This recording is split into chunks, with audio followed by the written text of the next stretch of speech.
باپ اور بیٹا روح القدس کے نام پر آمین۔ زندہ خداوند کا زندہ کلام۔ ارمیہ نبی کی کتاب اس کا 32 باب۔ کھیت کی خرید۔ کھیت کی خرید یہ وہ کلمہ ہے جو شاہ یہودہ صدقیہ کے 10ویں برس اور نبوکت نصر کے 18ویں برس میں ارمیہ نے خداوند سے پایا۔ اس وقت شاہ بابل کا لشکر یروشلم کا محاصرہ کیے تھا اور ارمیہ نبی شاہ یہودہ کے گھر کے قید خانے کے صحن میں مقیم تھا، کیونکہ شاہ یہودہ صدقیہ نے اسے یہ کہہ کر قید کیا کہ تو کیوں نبوت کر کے کہتا ہے کہ خداوند یوں فرماتا ہے، دیکھ میں اس شہر کو شاہ بابل کے ہاتھ میں دیتا ہوں اور وہ اسے لے گا، اور شاہ یہودہ صدقیہ کلدانیوں کے ہاتھ سے نہ بچے گا، بلکہ ضرور شاہ بابل کے حوالہ کیا جائے گا اور اس سے روبرو باتیں کرے گا، اور دونوں کی آنکھیں مقابل ہوں گی، اور وہ صدقیہ کو بابل میں لے جائے گا اور وہ وہیں رہے گا جب تک کہ میں اس کی خبر نہ لوں۔ یوں خداوند کا فرمان ہے، اگر تم کلدانیوں سے لڑائی کرو گے تو تم کامیاب نہ ہوگے۔ تب ارمیہ نے کہا، میں نے خداوند سے ایک کلمہ پایا جب اس نے کہا، دیکھ تیرے چاچے شلوم کا بیٹا حنامیل تیرے پاس آ کر کہے گا، میرا کھیت جو اناتوت میں ہے تو اسے خرید لے، کیونکہ تو ولی ہو کر خرید کا حقدار ہے۔ تب میرے چچے کا بیٹا حنامیل خداوند کے کہنے کے مطابق قید خانے کے صحن میں میرے پاس آیا اور مجھ سے کہا کہ بنیامین کی سرزمین کے اناتوت میں جو میرا کھیت ہے تو اسے خرید لے، کیونکہ وراثت کا حق اور ولایت کا حق تیرا ہی ہے، پس تو خرید لے۔ تب میں نے سمجھا کہ یہ خداوند کا کلمہ ہے، تو جو کھیت اناتوت میں تھا میں نے اسے اپنے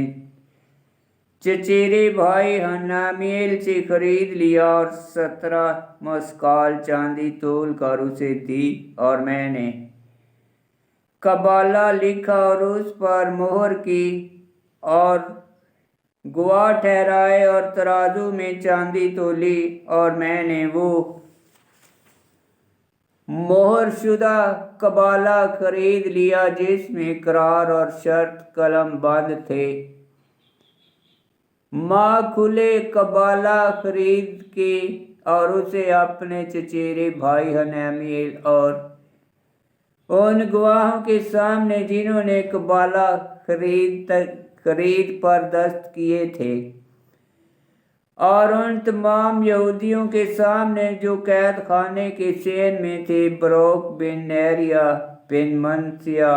کے سپرد کیا،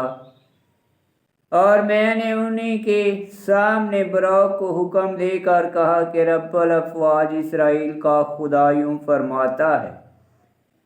کہ تو یہ دونوں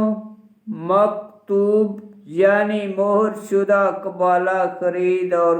کھلا قبالہ لے اور انہیں مٹی کے لفافے میں رکھ، تاکہ وہ بہت عرصے تک محفوظ رہیں، کیونکہ رب الافواج اسرائیل کا خدا یوں فرماتا ہے کہ اس سرزمین کے گھر اور کھیت اور تاکستان پھر خریدے جائیں گے، اور بعد اس کے کہ میں نے خرید کا قبالہ بروک بن نیریہ کے سپرد کیا، میں نے خداوند سے دعا کی اور کہا، ہائے اے مالک خداوند، دیکھ تو نے آسمان کو اور زمین کو اپنی عظیم قوت اور بڑھائے ہوئے بازو سے بنایا، اور تیرے آگے اور تیرے آگے کوئی امر مشکل نہیں۔ تو ہزاروں پر مہربانی کرتا اور باپ دادا کی بدیوں کا بدلہ ان کے بعد ان کے فرزندوں کی گود میں رکھ دیتا ہے۔ اے خدائے عظیم و جبار، جس کا نام رب الافواج ہے، تو مصلحت میں عظیم اور اعمال میں قدیر ہے، اور تیری آنکھیں ہر وقت بنی آدم کی تمام راہوں پر نظر کرتی ہیں، اور تو ہر ایک کو بمطابق اس کی راہوں اور کاموں کے پھل کے بدلہ دیتا ہے۔ تو نے ملک مصر میں کرشمے اور معجزے دکھائے، بلکہ آج کے دن تک اسرائیل میں اور باقی نو بشر میں بھی، اور تو نے اپنے لیے نام پیدا کیا جیسا کہ آج کے دن ہے۔ تو اپنے امت اسرائیل کو کرشموں اور معجزوں کے ساتھ دستے قادر اور بڑھائے ہوئے بازو سے اور عظیم روب سے ملک مصر میں سے نکال لایا۔ تو نے انہیں یہ ملک عطا کیا جس کی بابت تو نے ان کے باپ دادا سے قسم کھائی تھی کہ میں تمہیں دوں گا، یعنی ایسا ملک جس میں دودھ اور شہد بہتا ہے۔ وہ اس میں داخل ہوئے اور اس کے مالک بنے، پر وہ تیری آواز کے شنوا نہ ہوئے اور تیری شریعت پر عمل نہیں کیا۔ جو کچھ کے کرنے کا تو نے انہیں حکم دیا تھا، اس میں سے انہوں نے کچھ نہیں کیا۔ تو اس لیے تو نے یہ تمام آفات ان پر نازل فرمائیں۔ دیکھ، شہر تک اس کے لینے کے لیے دمامے باندھے گئے، اور شہر ان کلدانیوں کے ہاتھ میں دیا گیا جو اس سے تلوار اور کال اور وبا سے لڑائی کرتے ہیں، اور جو کچھ تو نے کہا وہ واقعہ ہوا۔ دیکھ، تو آپ دیکھتا ہے۔ تو بھی اے مالک خداوند، تو نے مجھ سے کہا کہ چاندی دے کر کھیت خرید لے اور گواہوں کی گواہی کرا، حالانکہ شہر کلدانیوں کے ہاتھ میں دیا گیا۔ تب ارمیا نے خداوند سے کلمہ پایا جب اس نے کہا کہ دیکھ، میں خداوند تمام نو بشر کا خدا ہوں،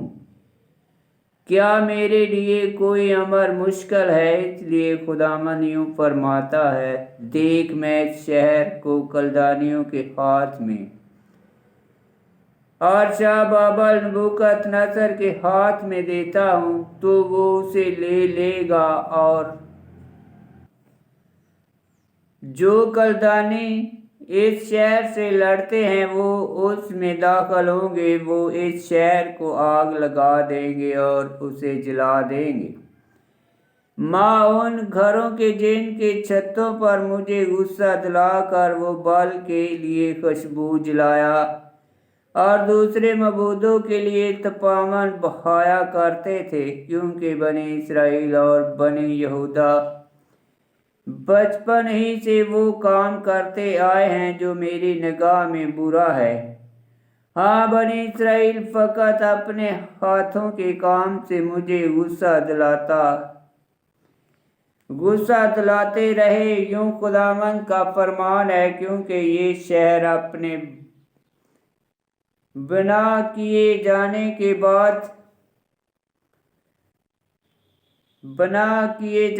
کے دن سے لے کر آج کے دن تک میرے غضب اور غصے کا نشانہ رہا ہے، یہاں تک کہ میں اسے اپنے سامنے سے دور کر دوں گا۔ بنی اسرائیل اور بنی یہودا کی اس تمام شرارت کے سبب سے جو وہ مجھے غصہ دلانے کے لیے کرتے رہے،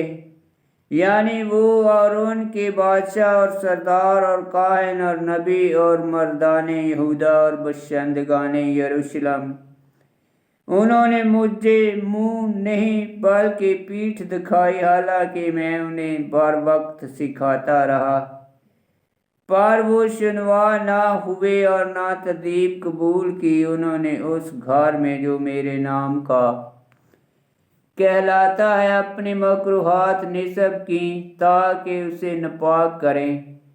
اور انہوں نے بلکہ وہ اونچے مقام تعمیر کیے جو وادی بن حنوم میں ہیں، تاکہ مہلک کے لیے اپنے بیٹوں اور بیٹیوں کو آگ میں سے گزاریں، جس بات کا میں نے نہ انہیں حکم دیا نہ اپنے دل میں خیال کیا، یعنی کہ وہ ایسی مکروہات کر کے یہودا سے گناہ کروائیں۔ پس اب اسی سبب سے خداوند اسرائیل کا خدا اس شہر کے بارے میں جس کی بابت تم کہتے ہو کہ یہ تلوار اور کال اور وبا سے شاہ بابل کے ہاتھ میں دیا گیا، یوں فرماتا ہے، دیکھ میں انہیں ان تمام ممالک سے جمع کروں گا جہاں کہیں میں نے اپنے غضب اور غصے اور قہر شدید کے سبب سے انہیں ہانک دیا ہوگا، اور میں انہیں اس جگہ میں واپس لاؤں گا اور یہیں اطمینان سے بساؤں گا، تو وہ میری امت ہوں گے اور میں ان کا خدا ہوں گا، اور میں انہیں ایک ہی دل اور ایک ہی راہ عطا کروں گا، تاکہ وہ اپنی بھلائی کے لیے اور اپنے پیچھے اپنی اولاد کی بھلائی کے لیے تمام ایام مجھ سے ڈرتے رہیں، اور میں ان سے ابدی عہد باندھوں گا کہ ان سے نہ پھروں گا بلکہ ان کے ساتھ بھلائی کروں گا، اور اپنا خوف ان کے دلوں میں ڈالوں گا تاکہ وہ مجھ سے برگشتہ نہ ہوں، اور ان سے نیکی کرنا میری خوشی ہوگی، اور میں اپنے سارے دل اور ساری جان سے یقیناً اس سرزمین میں انہیں لگاؤں گا، کیونکہ خداوند یوں فرماتا ہے کہ جس طرح میں نے اس امت پر یہ تمام بڑی آفات نازل کی، اسی طرح میں وہ سب بھلائی جس کی بابت میں ان سے کہتا ہوں ان پر نازل کروں گا، تو اسی سرزمین میں کھیت خریدے جائیں گے جس کی بابت تم کہتے ہو کہ وہ ویران ہے، وہاں نہ کوئی انسان اور نہ حیوان ہے، اور کہ وہ کلدانیوں کے ہاتھ میں دی گئی ہے، بنیامین کی سرزمین اور یروشلم کی نواحی اور یہودا کے شہروں میں کوستان اور شفیلا اور نجبہ کے شہروں میں چاندی کے عوض کھیت خریدے جائیں گے، اور اس کی بابت قبالے لکھیں گے اور ان پر مہر کی جائے گی اور گواہی لکھیں گے، کیونکہ میں ان کی قسمت بدل دوں گا، یوں خداوند کا فرمان ہے۔ آمین۔ خداوند کا پاک کلام کا پڑھا اور سنا جانا باعث برکت ہو، خداوند تیرا شکر ہو، آمین۔